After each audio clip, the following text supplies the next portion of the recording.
to start out by thanking every one of you.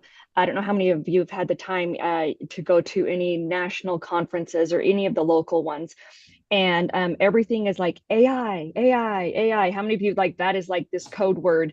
And if you want your session to have people in it, as long as you include those two letters, it will be full. It doesn't matter if you even do it, as long as you put AI somewhere, it's gonna like overflow. And as I've been in these meetings, I hear Utah mentioned as the exemplar in every single area, whether it's about our connectivity, whether it's about the services we offer, the productions, the software, the everything is about the state of Utah. And it's to the point that I was at a national convention and someone said, "Is there a different state besides Utah that's doing these things?" And I just raised my hand and I said, "No, just no, it's just us." And then it was a joke, but I just really want all of you to know that Utah has set itself up in the past over a decade in able to be at this point in time. And this point in time is so transformational in the work that is really going to be AI, but we're ready for it.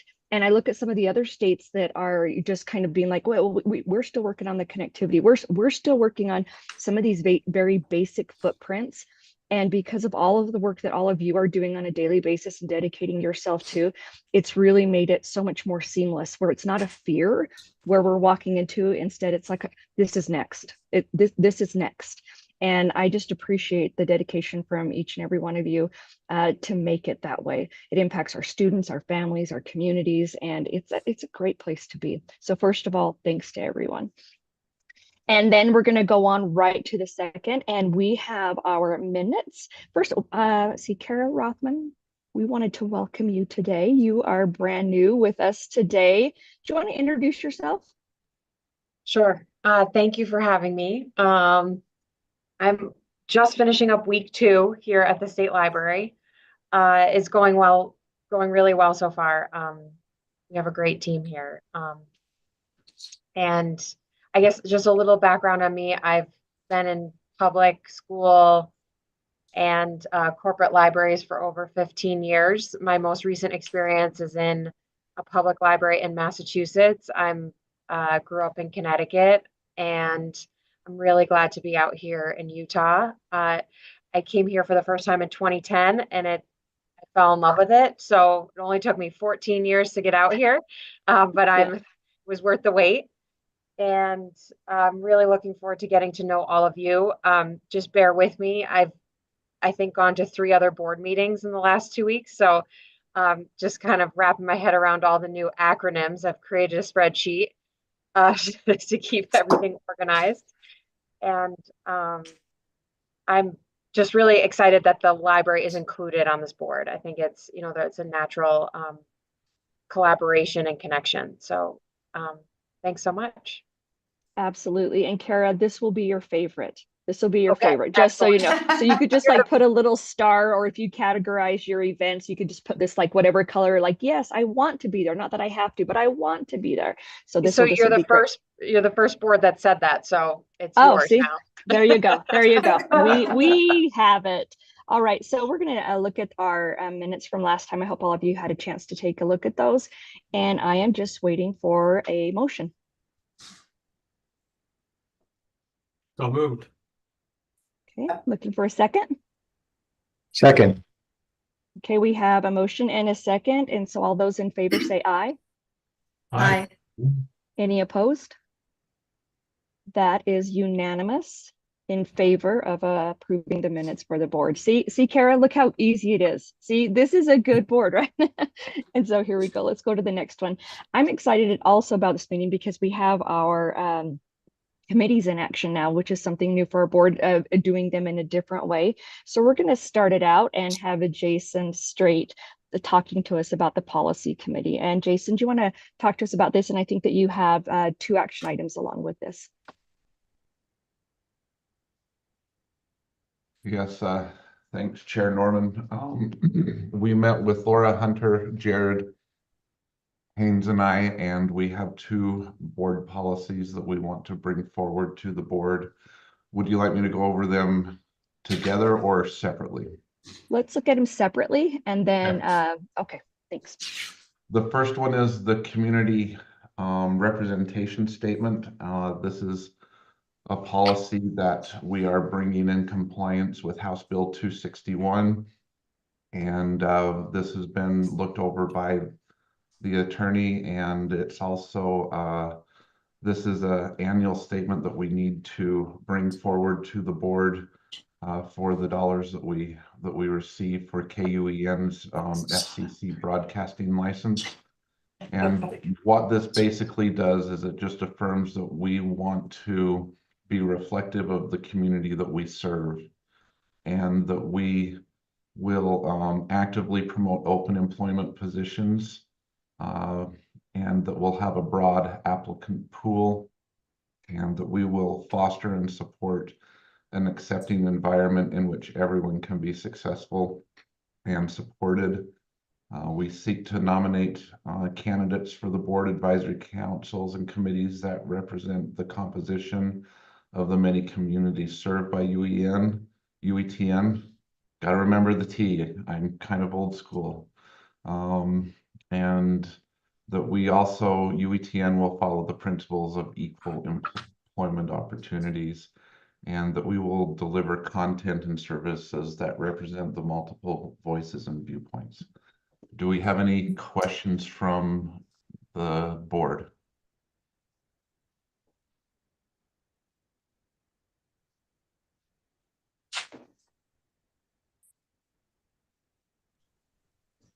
And If Jason, not, I'd look for a motion for this policy and for us to take a vote as a board. I'd second. Okay, we have a motion. I think that's a motion and a second. Are we good with that? And then, okay, all in favor? Aye. Aye. Any opposed to this motion? Looks like it's unanimous. So that will go on the books. Thank you. And Jason, thanks for you and the committee's hard work on that. I know there's been a lot of work moving towards this area, and reading through it, you guys just addressed it in such a great professional and positive way. So really a lot of appreciation if you could send that back to the committee. Okay, thank you. For the next policy, the board appointments policy, Jared did a lot of work on this one, so want to point that out and thank Jared for his work, as he really jumped into this one and cleaned it up a bit. But basically, this sums our work that we did with I forget his name. Who was it, Spencer, that came? The other Elwood. Elwood. Yeah, I don't know why I could not remember his name. But Elwood and the work that we did as a board, this sums up and puts into policy the work that we did with Elwood and the work that we did as a board in meeting together last fall. And it puts together a board appointments policy. I'm going to skip the definitions and just come down to responsibilities. Number one, what we want this policy to do is to help the board maintain a consistent, engaged, and qualified roster of members for UETN's board and councils. Number two, we want to gather and recommend names of highly qualified prospective board and council members, cognizant of the board's policy to represent the community served by UETN. Number three, we want to annually review the composition of the board and councils and recommend changes if necessary to the UETN board. We have a nice little flow chart appointment process for the UETN board. The policy committee will liaison with appointing entity. An example would be commissioner, the governor, USBE, and we would identify qualified individuals. The policy committee would then recommend the individuals to the appointing entity and make final decisions for the UETN board positions to take a position on. For advisory councils, the policy committee will receive a recommendation for qualified individuals from the advisory councils. The advisory council, that would be led by the chair and the vice chair of that committee. An example being our Education Advisory Council. They are led by Rick Gaisford right now. He is the chair. Rick Gaisford would work with the chair to make those recommendations and then pass them on to the policy committee, who would make a final recommendation to the full UETN board. We hope that this represents the conversations that we had as a board and would be open to any questions that the board may have.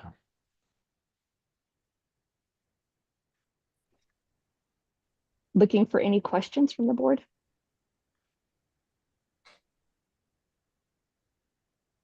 That's the beauty of committees, is we just do all the work and there aren't any questions. Right? I know. I was looking at it, and when I looked at it, I had liked how on the bottom, when it was about the appointee qualifications, they were written as questions. And usually I've seen them just as a statement, like this will happen. But I loved how it's like a consideration, because like right when you're reading it, you begin to analyze in your mind, can this or will this, instead of a statement like have they. And so it just the way that it was formatted and created, a lot of thought went into it. So thank you. Any other questions or comments? I'm looking for a motion to approve this document. I'll make that motion. Okay, we have a motion. I'm looking for a second. I'll second. Okay, we have a motion and a second. All those in favor say aye. Aye. Aye. Aye. Those opposed, if any? It looks like our voting is again unanimous. Thank you. And Jason, does that conclude your portions? Then we have the two Yeah. on there. Okay. This concludes our work. We do have a third policy that we're working on, but we wanted to put a little bit more work into it as a committee before bringing it to the board. We anticipate that we'll have it for this fall in our fall meeting. Okay, and that is the work on the advisory council and what they look like as well, correct? The Yeah, size, we'll the have those limitations. recommendations, but we have another policy that we felt like we needed to. It's our Laura, help me. What's the name of it? I know what it is. It's our. Is Laura on? I am, yes. Yes. Sorry, I had to look it up. Elwood had also recommended some sort of a standards of conduct policy, or what it means to be a board member, and it just needs more work. Okay. Thank you. All right, then that takes us to the next part of our agenda. And this is the part where we're going to be looking at some of the reporting out. And we will start with our executive director, Spencer Jenkins.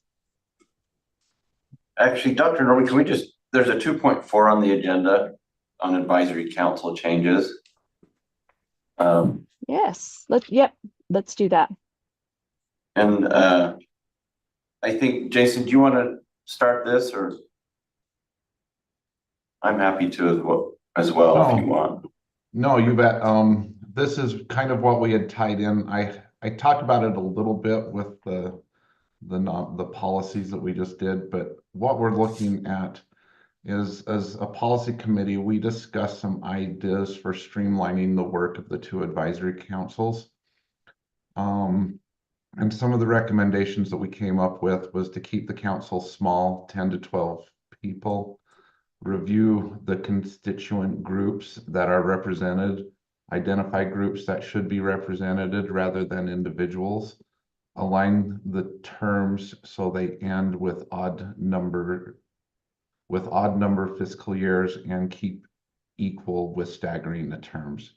And that we would then turn that over to the two councils for the chair and the vice chair to bring those names and how they would function and get those committees working more effectively.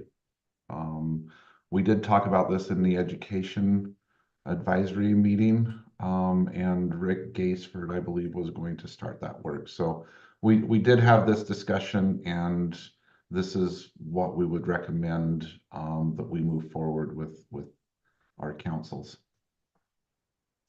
Thank you. And it does look like I skipped over a few things. And so I'm going to go back to the actual agenda. So thank you, Spencer, going on with that. So, sorry, we had changes right leading up to the meeting in the order of things. Yep. No, you're flew right. off. Yep, and I was alerted. So we're gonna talk with Christina Baum now. So Christina, if you would like to talk with us, just making sure I'm on the right part of Yeah. our agenda, and we'll go into your area at this point. Okay, I wondered. I thought maybe I was off the hook there. No, no. No, happy to report back. So I'm reporting back on behalf of the Finance Subcommittee. We met and reviewed the budget that was been prepared. It was Spencer, Lisa, Kurt, myself, Denise, and Andrew. We had a chance to have a really good conversation. We peppered Lisa and Laura with a lot of questions, and that was awesome, just to really kind of understand the budget and how that works at UETN. I don't know if we want to pull that up and share that or not. We could take a look. Okay. Laura, I don't know if you have that handy or I can grab it. Perfect. Okay. So as we walked through, we were analyzing kind of all the income sources coming in for UETN, and we really kind of dove into that quite a bit. There was a lot of conversation around some of the chargeback pieces that are in place, especially in the telehealth sector, and why that is, and really kind of as a finance committee coming to understand that model and what's been built out there.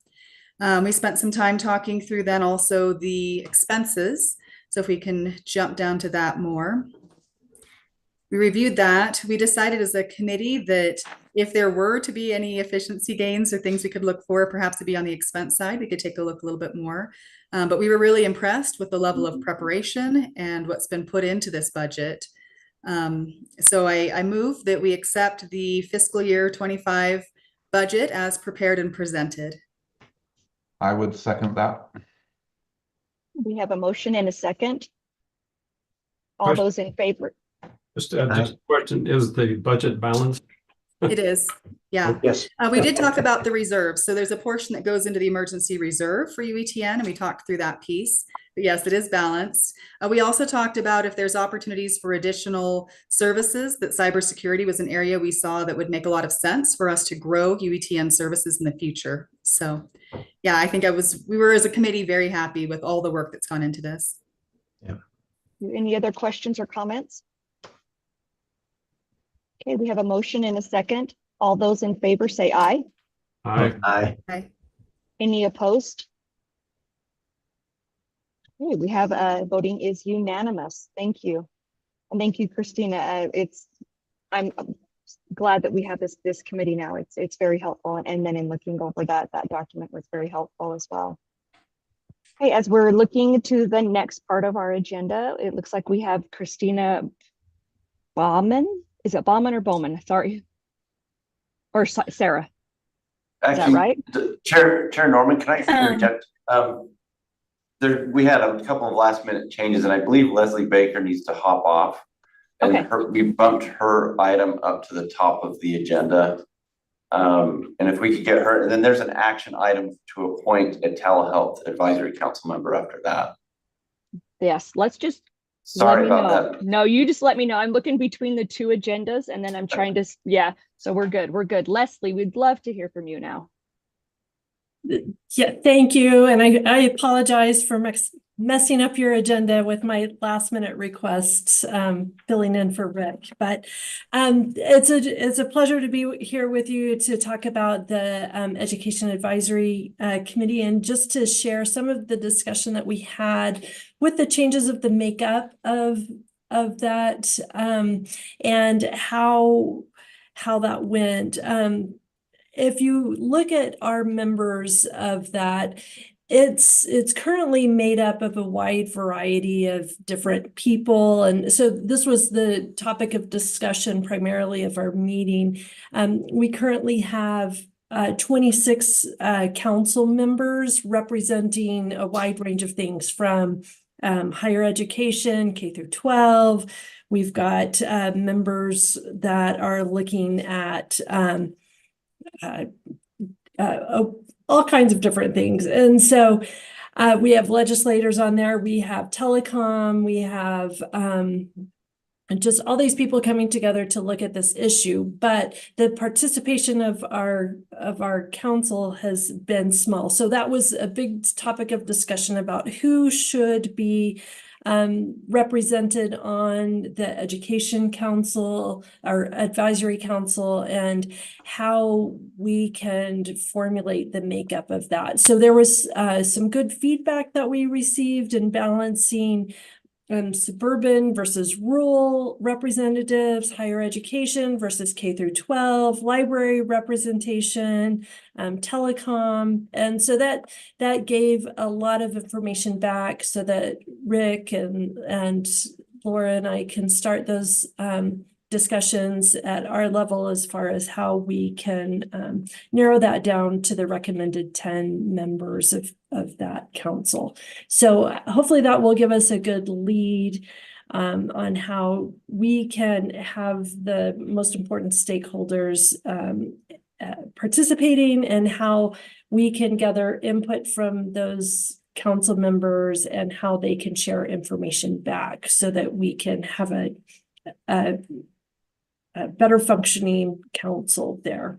So that was our big topic of discussion at our meeting last week. Another of the really interesting discussions and presentations was a presentation on SaintCom, the cybersecurity conference, which was great in the application to education from all levels, really, and how important cybersecurity is and the great work that they're doing in that conference. And so that was really interesting, and how important that has been, and the participation. Other than that, it was some of the same reports that we have heard in this meeting today that was discussed, but the primary focus of our meeting was the first topic and the makeup of the Education Advisory Council and how we can begin looking at that. So any questions or anything else you'd like to know? Looks good. And Leslie, are you looking for any action from the board? At this point, no. I believe that we'll be coming back with our recommendations at a future date. Right. Thank you, Leslie. Any other questions or comments from the board? Chair Norman, Yes. I can't Please. find my hand to raise. It's changed the out, and so. It's I okay. hope I'm not This talking- still works. This I still works. hope I'm Yeah. not talking. I've been sitting here looking down, trying to find the hand to raise, and it's like they keep changing the format. You know, no Well- matter what we do with technology, we can still go old school and Okay. recognize it. There we go. One thing that was of note in the discussions with the advisory council is they have not had a quorum in their last 3 meetings in which they can like approve like minutes and act as a true council. And so that's one reason why we're making a recommendation of, when we have a council that's so large, it's really hard to get that group together and have a quorum. And if we can streamline and still have the same great individuals and discussion and get good advising from our councils, I believe it would actually strengthen those councils and the recommendations that they bring to the board. Jason and Leslie, is there any actions that we as a board can do to help get people to attend? Is it attendance to the meetings to be able to get the quorum?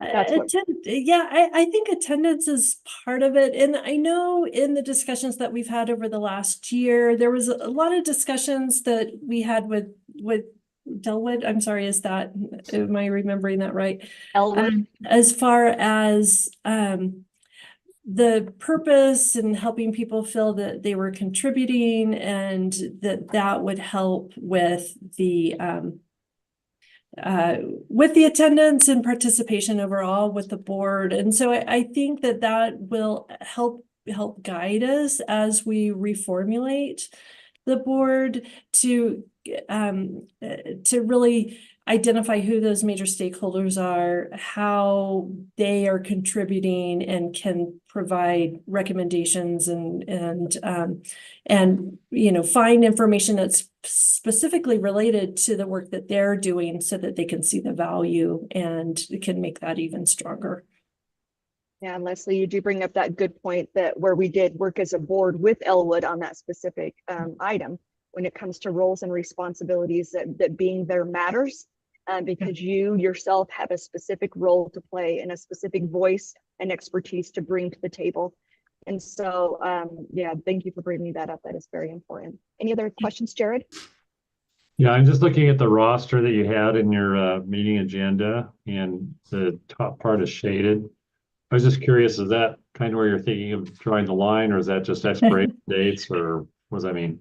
Those are all sorted by the term and when they've ended. So the part on that list in blue, those are all people who have their term has ended as of 2023.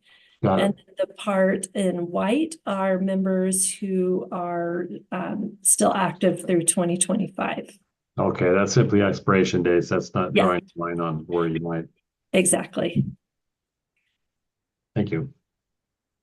But that's a great question, because I had that same thought when I first saw the list too. And it might be something that each of us can look forward that look at if there's anyone in our specific areas that's on here that we might need to reach out to be able to let them know that their commitment matters. That's something that each of us can do on our own time. Any other questions or comments? Okay, thank you. Thank you. And now I think it's Sarah. Is that right, Spencer? Just hopefully a real quick on 2.3, there's a new telehealth advisory council member that needs action. It's Amber. Okay. Go ahead and do that. I am looking right now. And let's go ahead and Spencer, if you could go ahead and address that agenda item and Sure. bring that name forward. And well, maybe I'll let Sarah do that. She can do that and then jump right into her report. Okay. So Amber Esplin was nominated at the last advisory council meeting, and she works as the project manager for Project Echo. I don't know if anybody's familiar with Project Echo, but it's a model. The acronym stands for Extension for Community Healthcare Outcomes. And the goal is to increase access to specialty treatment in rural and underserved areas. And they do that by video conferencing expert clinicians that provide trainings to primary care providers in rural communities. So the idea is to train, advise, and support the PCPs to be able to provide that specialty care wherever they are. So she does that with Intermountain. University of Utah has their own Project Echo, and it's actually a model that healthcare institutions are adopting throughout the country. So we are super excited about Amber's interest in joining the advisory council. I've met with her a few times, and you know, she submitted a letter and a resume to us, and is really also very excited about the opportunity.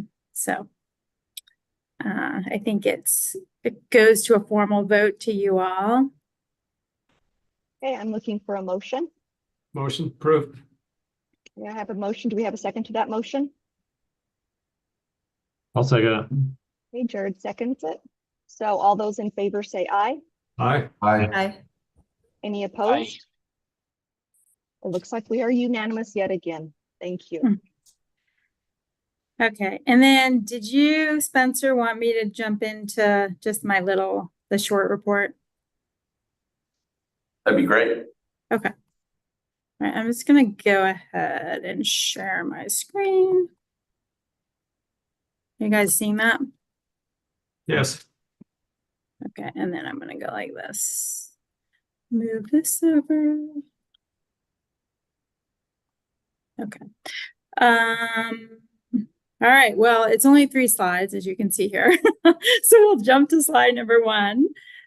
This just shows you, and So Casey Shakespeare is our new chair, and I did invite him to attend this meeting. It was because he just became the new chair. He already had a commitment and wasn't able to join, but hopefully will be here for the next meeting. So he'll be sort of taking this role of reporting out for the council members. But at that meeting, he became chair, and then Kelly Smith became vice chair.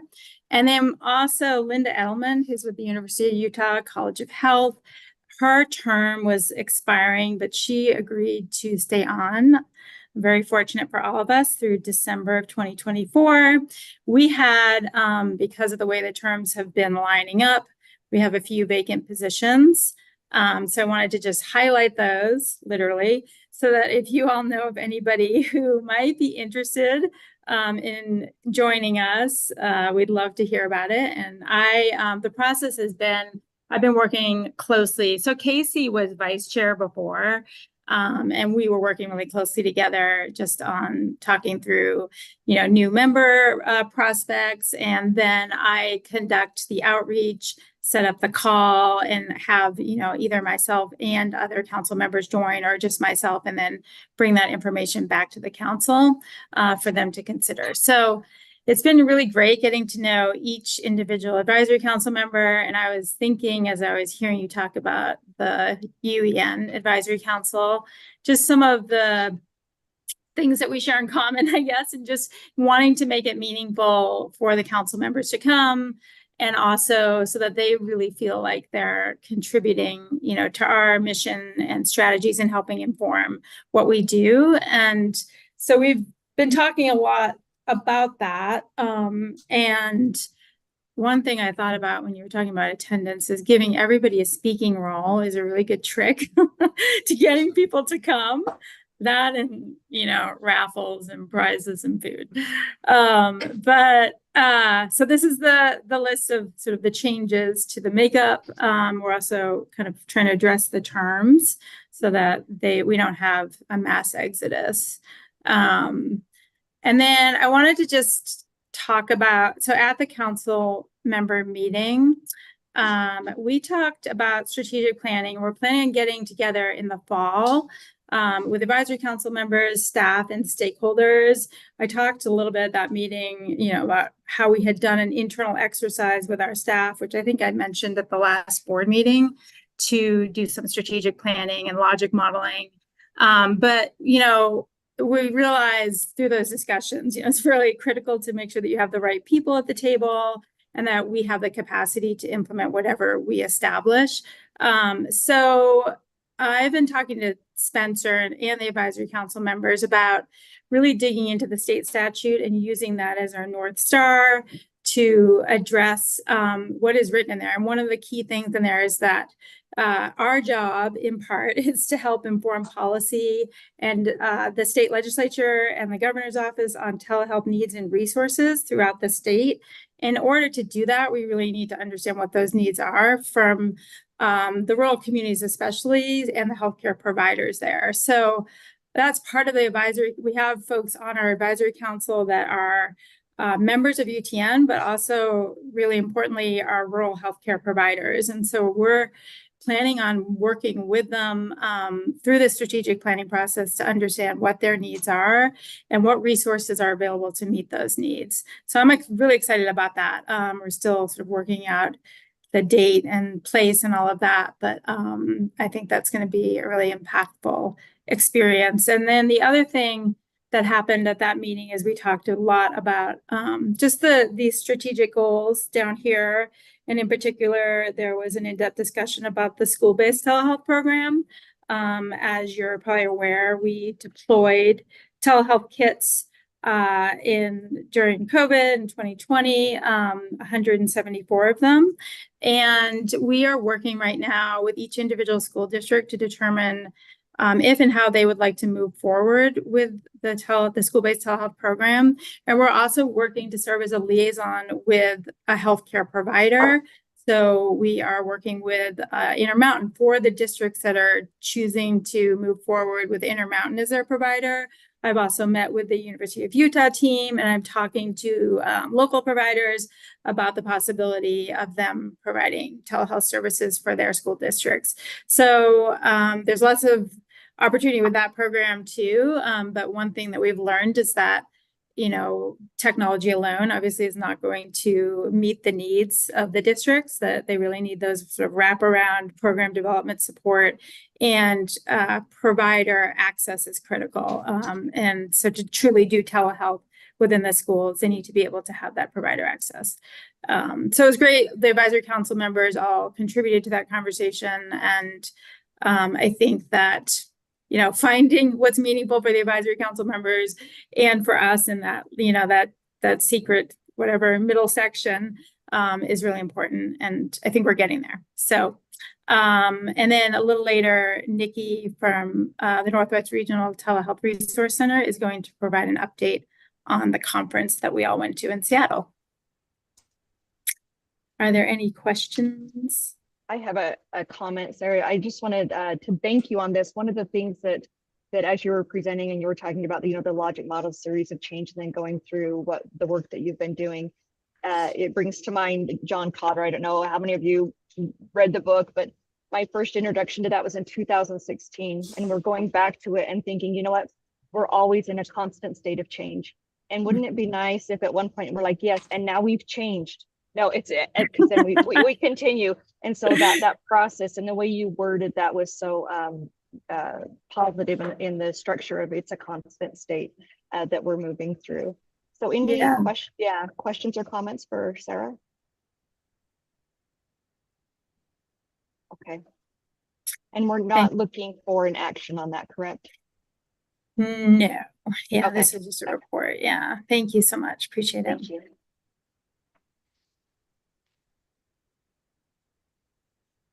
And I'm just I'll waiting stop for sharing. Spencer. I'm waiting. So Spencer, on mine, I don't have, I have that as next as you. That's what it says online and on mine. Is that true? I think you're on a roll now. Okay, all right, there we go. Okay. Thank you, Chair Norman. And thank you everyone for taking time out of your day. I know it's kind of a busy season between summer conferences and travel and everything else. And we have the beauties of meeting virtually at times like these, so thanks. And Kara, welcome. We have a great partnership with the State Library, and we hope we can continue that partnership and look forward to getting better acquainted. We'll see if this works on Zoom. Oh, it does, okay. And so speaking of libraries, I did want to give a bit of an update. We've talked many times about the ARPA funding that for a couple of years, we were waiting for the arrival of those funds. They came through at the end of last year, and now we're in that implementation phase. So I thought I would give a few updates related to how that is going. It was about $19 million of one-time funding intended for technology infrastructure that the state prioritized, and UETN was the recipient of those funds. The first one, speaking of libraries, is a library Wi-Fi expansion initiative. You'll see a list here of libraries that we are working with right now to enhance their Wi-Fi capabilities. This has been a tremendous opportunity as it's really enhanced our relationship with many libraries we haven't worked very closely with over the years, and it's opening the door up for other potential support opportunities in working with those libraries. It's again a very valuable partnership where we can provide some technology capabilities, especially in some rural areas where we have existing infrastructure because of our longstanding education connections that are nearby to many of these libraries. So it's been really been a neat project. A lot of I guess anecdotal individual stories that we hope to share here in the near future with some of these libraries. A second area of the ARPA funding is related to cybersecurity. We've just, I think we're in the midst, or maybe it's closed now, an RFP has been out seeking a consultant to help us evaluate the cybersecurity enterprise, if you will, for all of education. You'll remember last session, we made we pursued funding for cybersecurity for both public and higher education. It was not funded. With these ARPA funds, what we found is also it would be helpful for us to have a much deeper analysis of what is out there as it pertains to cybersecurity, what kind of tools our districts and universities are using, and to really be able to represent that back to many of our bosses and boards as well as the legislature. So that's the hope of this undertaking. We hope that by this fall, we'll have a report that will, of course, the board will be one of the first recipients to see. But we hope it'll paint a little more detailed picture of really a big issue that I think all of you deal with on a regular basis. And then, of course, the third area is the bread and butter of UETN is network upgrades. Really a lot of major upgrades to our network. This ARPA funding has provided a lot of opportunities. A few here listed, a 400 gig league upgrades at our higher education institutions. Utah is one of only the few states, Jim, that has a 400 gig capability in their network, right? I think we're only one of 4, maybe it's more now. It was only 2, but I think they had 5 initially, and I know it's gone beyond. okay. But we'll have a number of those locations. So it's both a reflection of the growing use of our network, but also trying to plan for the future there. Same thing, there's a number of endpoint locations throughout the state over the next couple of years that will be getting important upgrades. Enhanced remote management, much greater ability for us to manage and address issues remotely.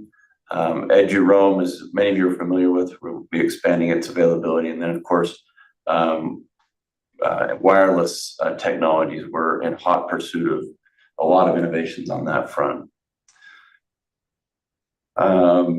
So those are the 3 areas. Many of you hopefully will recall, I know it's been a couple of months, but there was a pretty robust discussion at the last meeting around AI. So Patty, there's our magic 2 letters coming out. So we'll see. Our public interest in a public meeting is just going to skyrocket now. Anyway, we wanted to report back there. We had talked about an RFP that was going out to be awarded for classroom related tools in AI, and that award has been made to these 3 vendors. We're just in the final negotiations of getting those contracts finalized, and we hope that the plan is to have them ready as teachers start coming back in August to get access to some of these tools. A lot of interest there. We're excited to see where this goes. This is kind of early front end, dipping our toe into something that there's a lot of interest in. And so we're very curious to see what kind of utilization occurs with these tools. I think we stand to learn a lot as we get into this. Spencer, is that RFP with the licenses, is that paid, or is that just to have a common contract that others can then access? The latter. So it's just a common contract. We haven't put any funds into these contracts, but from what we've gathered, this opens the door up for a lot of schools that have been anxious to use these. From what I understand, they're relatively affordable. We'll see where this goes. I think these are early tools on kind of the front end, or the bleeding edge, if you will, of AI in our classrooms. So I think we'll see a lot of evolution in these tools themselves, let alone the marketplace of these tools. Hey, Director Jenkins. Mm-hmm. Down in our region in central Utah, we have a couple school districts that have signed 3-year contracts with School AI. And we're beginning the processes now of getting training and utilization ready for this fall. So we appreciate the work that UETN did on this and getting that RFP out and in place. And I want to second that appreciation for getting this work done. And as many of you know, and I feel really bad saying this, but I'm so happy at the same time. You know how like you're that happy sad, because I'm on both UETN and USBE. But USBE just expertly acquired an expert in AI to pulled from UETN, but expertly acquired that UETN nurtured and grew and made amazing. And it's Matt Winters, and he is one of the very first full-time AI specialists in the nation to be able to move this work forward with policy and frameworks and whatnot, starting with the SEA. And at USBE, we're one of also the first state agencies that have offered a Microsoft Copilot AI tool and the Google Gemini to all of its employees in these working groups that we're moving forward. And so I looking at what's happening in the schools and then looking what happens at a state level and combining these things together. I just really think that AI is poised, again, Utah to lead out. So thank you for having trained and mentored this amazing person who is now going to lead this effort for USBE and then also leading in this area for schools. So thank you. Yeah, we'll greatly miss Matt. We'll see what we have to do to exact our revenge out of that, but we'll miss him. It's gratitude. Did you hear it was gratitude? Thank you. No, we'll still be very close, and we appreciate it. And I think of note also is USBE's guidance on AI. I think has been a great precipitator that has led to these tools getting on site. So it is really cool to see a lot of this start to happen. And I think we have a lot to learn as the wheels get going in this area. Sure. Yeah. And then just a few highlights we want to share. It's end of school year and we get into summer conferences and things. I wanted to share this particular feedback that came through our professional development team. As you know, the EdTech endorsement it's an important endorsement, and it's fast growing in its popularity. We're not going to read the whole thing, but at least in bold, I think it's a good reflection of one particular teacher that thought it was all about tools, but as she describes here, I feel like this is sort of a reflection of the real power of technology in education done well, that it's not just technology for technology's sake, but it can truly be, if done well, a transformative experience both for the teacher and the students. And so to me, there's a reflection of a lot of the efforts in UETN, even though we're very technologically centric. It's tied to a very important philosophy, I guess you could say, of really making it a better experience for both education and telehealth. But anyway, so we thought this was a neat note that we received from a teacher. And as I noted, it's a lot of conferences. I just thought we'd just a shout out to our team. They do a lot of work on evenings and weekends at events. In particular, you might recall last week the news that Dr. Martha Cannon is finally making her trip back to DC. And of course, our UEN team was there as part of the celebration. So that they did a video, I think it's been a couple of years, with Lieutenant Governor Henderson about Martha Hughes Cannon. And so neat partnerships that we have out in the community. I would note on the tables, one of the most important stickers that, at least in my household, is the one to charge your devices. So anyone that has young people home probably can understand the plight there. Also, just a quick highlight, we had our first high school intern this past year. She just graduated high school. Wanted to just call her out and appreciate her great work, Katie Neal. She's headed over to Salt Lake Community College in their media program, but she's been a great asset to our media team, and we hope to continue doing this to get more both high school and college interns. But our media team has done a great job this past year, really enhancing the partnerships with journalism and digital media programs, both in public and higher ed. And we hope we'll continue to expand that. There's some really great opportunities there, both in what our team does, but what students are creating. And so we hope to really enhance that and really raise the visibility of what students can do in this area. So, but good luck to Katie. We really appreciate what she did with UETN. And then just in closing, a big week for us next week is the Tech Summit at Murray High School. I think we have a little over 400 folks registered, 30 plus vendors. It's a big confab, if you will, of tech folks And of course, anyone from the board who's interested, we certainly welcome your participation if you're not already planning to go. Jim, anything to note on the Tech Summit? Oh, we have a lot of wireless, a lot of AI, and we are having an in-person TAC meeting. We're not offering to fly in or out of state TAC members, but we did invite them, and anybody that would like to be a part of that discussion, we would welcome you there. So with that, that's my report. Happy to take any questions or critiques or anything else. So.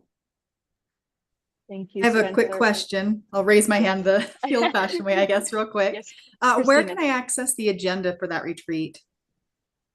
Oh, I will put it in the chat. Awesome. Thank you. Yeah, thank you for asking. Thank you. And Spencer, as you were going over all of those many amazing things, when you called out Eduroam and you were talking about the libraries, I don't know how many of you have just gone anywhere, like in the state of Utah, whether it was even work related, and were able to get on Eduroam. And you're just like, it's like this singing happens in the background and the clouds open, and you're just like, I have access. And it is something that I hope we will never take for granted, just because it's so amazing to be able to get on wherever you're at and not have to hunt someone down or find someone. And Eduroam is just amazing. And then the second thing, yes. Would you indulge me with a library Eduroam story? Yes, yes. Years ago, I was at the Weber County Library at their camera club, and I was downloading a bunch of really high-res videos that they or photos that they had provided, and they were going really fast. And I wondered what was going on, and I looked down, and sure enough, I was on Eduroam. Yeah.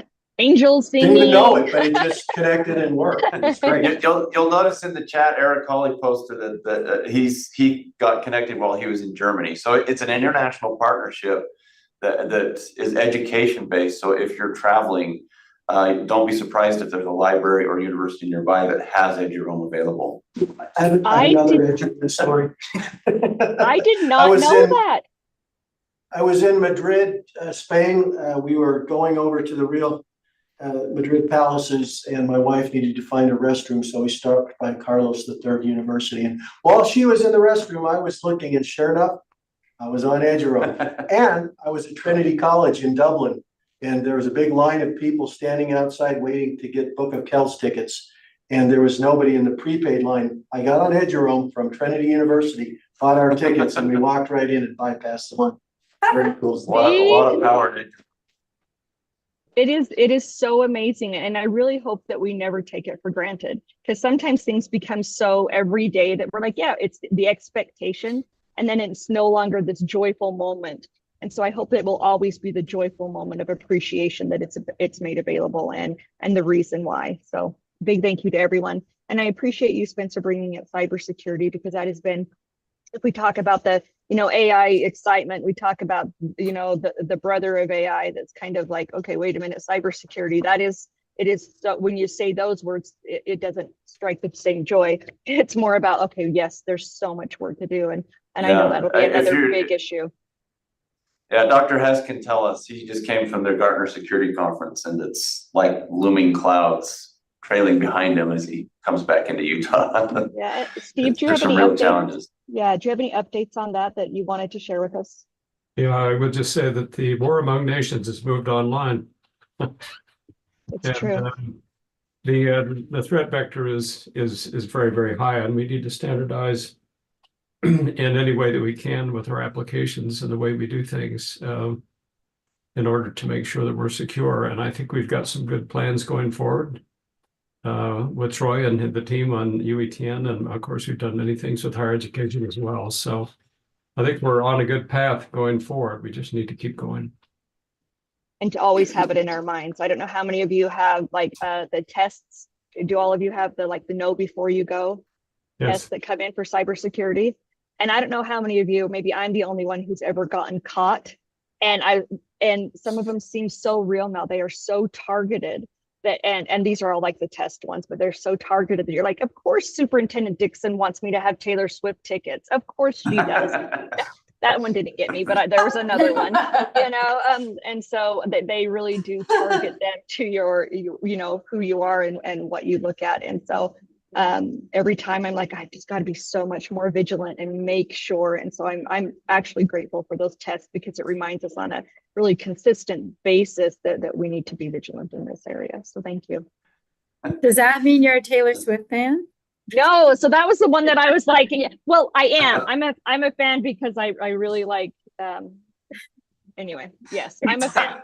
So okay. Nobody send me that one because I might click. And so if anyone out there, I'm not going to. So okay. All right. And Patty, just to close out my report, Nikki Parisho from our staff, she had to join us late, but she has a report on a conference that oh, good. we recently I was just going to sponsored, ask if that's yep. okay. Yep, I was just going to ask if Nikki Parisho. Parisho, yes, thank you. Gotcha. Okay, yes. Go ahead, Nikki. Great. I'm going to just give a little background about the NRTRC. And this is the first time I've joined any of your board meetings. So we are HRSA funded, and we are housed within the Utah Telehealth Network, UTN, so UETN overall, but really work directly with UTN. And we've been here since 2017, and we provide telehealth technical assistance to pretty much everybody. We do providers, patients, hospital administrators, any sort of libraries that are housing telehealth access points, schools for telehealth based school care. And we've hosted, this was our 12th conference that we've hosted. And of course, during the pandemic, we went virtual, but this last year we were in Washington, we were in Seattle, and we hosted on the University of Washington in their union. Our last conference actually was in Salt Lake City, so that was great. I think we'll probably come back to Salt Lake again for our next conference. But I'm going to go ahead and share my screen here. I do have some slides, and this is an overview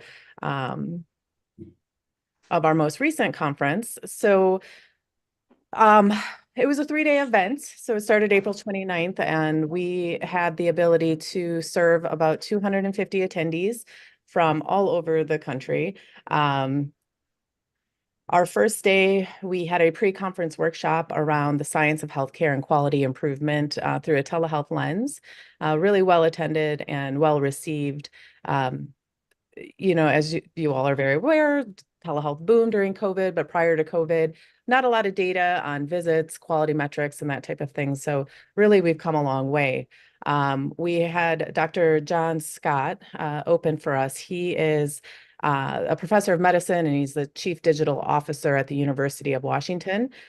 We've worked with him for many years. He heads up Washington State Telehealth Collaborative, and he started talking about AI and what AI looks like in medicine, and how to manage technology around AI, how to deploy change management strategies to support positive, effective adoption and utilization. Really talked about how promising it could be with medical testing, diagnoses, patient communication, and developing new medicines. But just like cybersecurity, caution is very warranted. AI will always require human navigation and management, and we really need to all work together to understand how to address the challenges that AI presents, such as validity of the data, hallucination rates, privacy concerns, and really important to know that AI is out there and what does it mean to you and your patients. So that was day one. We had some other great sessions. Just get over here to my slides. Oops, wrong way.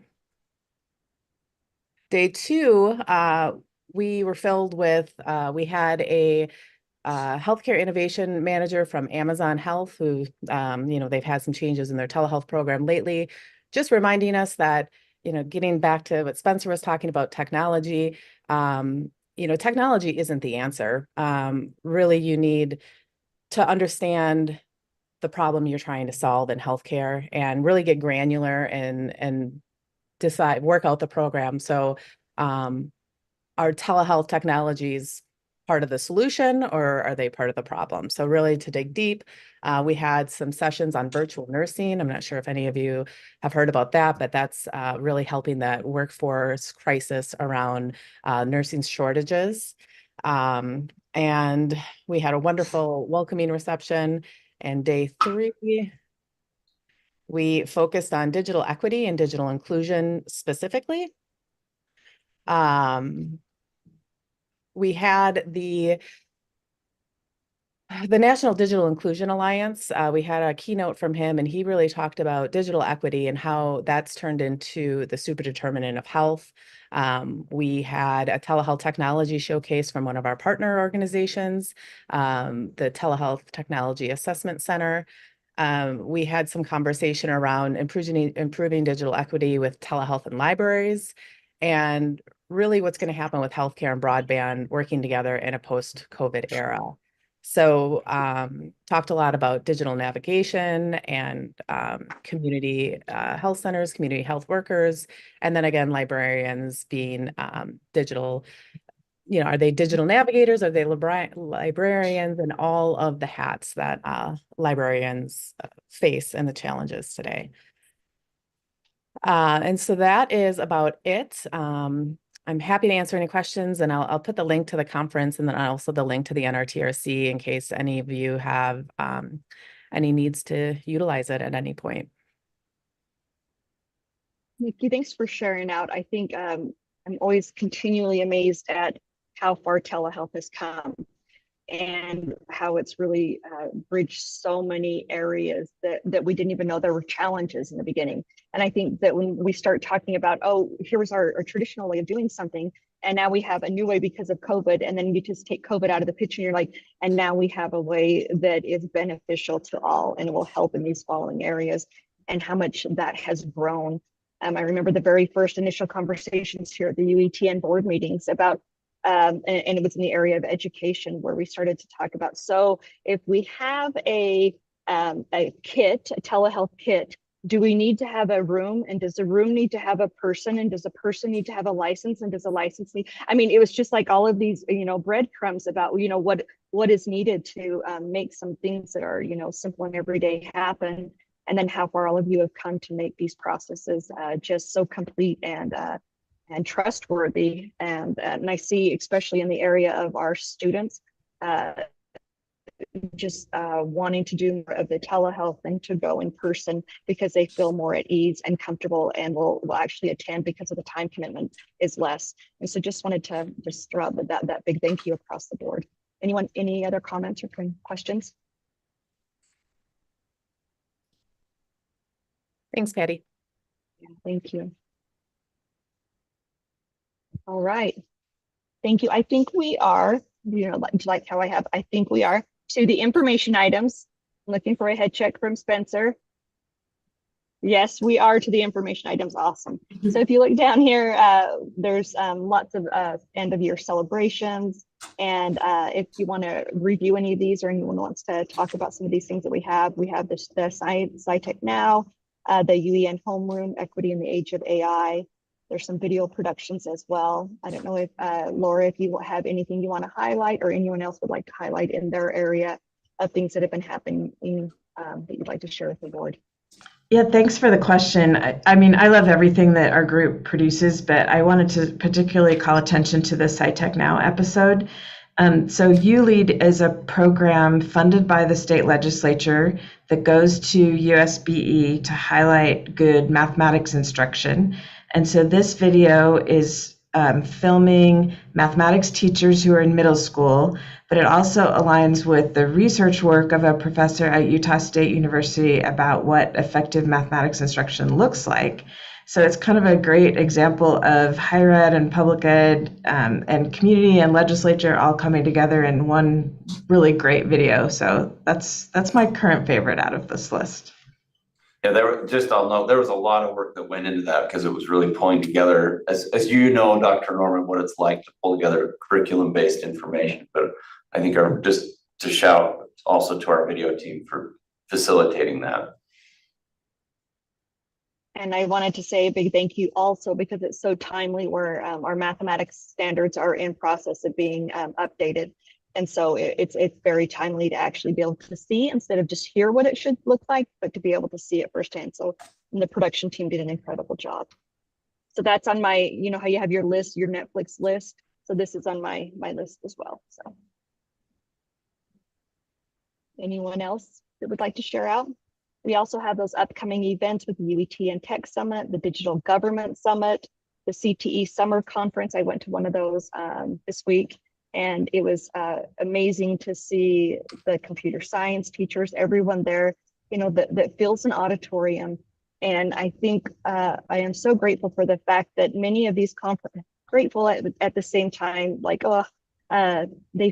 teachers come in on their own time. They fill a conference room during their vacation and they're there to learn. And the energy in the room was incredible. They were there and they were ready and they were willing and able. And just a shout out to educators and everyone that takes their own time to dedicate to their craft on behalf of others. It's just heartwarming.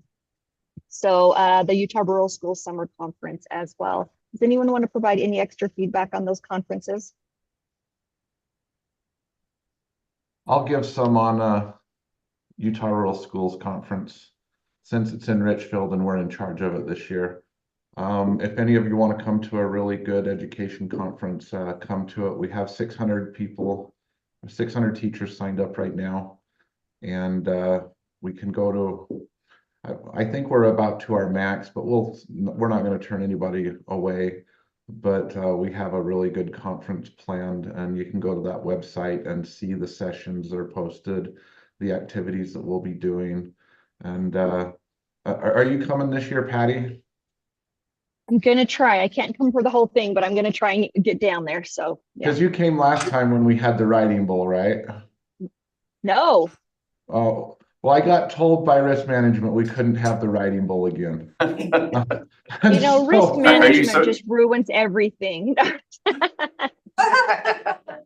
So anyway, but we appreciate UETN. We've been working with the team at UETN. They're going to have, I think, a photo booth there. There's something that we're going to have there, and we're going to be sponsoring, or UETN is going to be there with a table, and we're going to be promoting the organization. And we just appreciate everything all of you do. Thank you.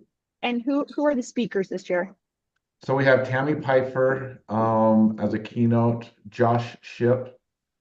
I don't know if one carrying it all the way from success. He's been like on Oprah, and he's a very, very good. If you ever, his story is like, it's pretty powerful. And What's his name again? Josh Shipp. Okay. And then we have the Teacher of the Year, Chad Warnick, the last day. Oh, so good. Yeah. It's always one of the premier conferences as well to get down to. And a lot of teachers that don't get to attend other conferences are there. It did start out just being mostly rural school teachers. And then the quality of the conference, people started to take note, and now it's one that everyone wants to go to. And so thanks for that. And then we're moving to Park City next year. Oh. And we have signed a contract with Jim Knight, and we're going to focus on quality instruction and coaching cycles. And that's going to be our, but that's a pretty big get, is getting Jim Knight. Yes, that is. So, no, pretty good. Yeah, thanks for sharing, Jason. Anyone else? Okay. And then there is the reminder of our next upcoming meetings are again from 9 to 11. We have one on August 9th, October 11th, and December 13th. And those are all in the meeting agenda if you need to write those down. Do we have any other questions or concerns or anything we would like to bring to the board at this time before we close?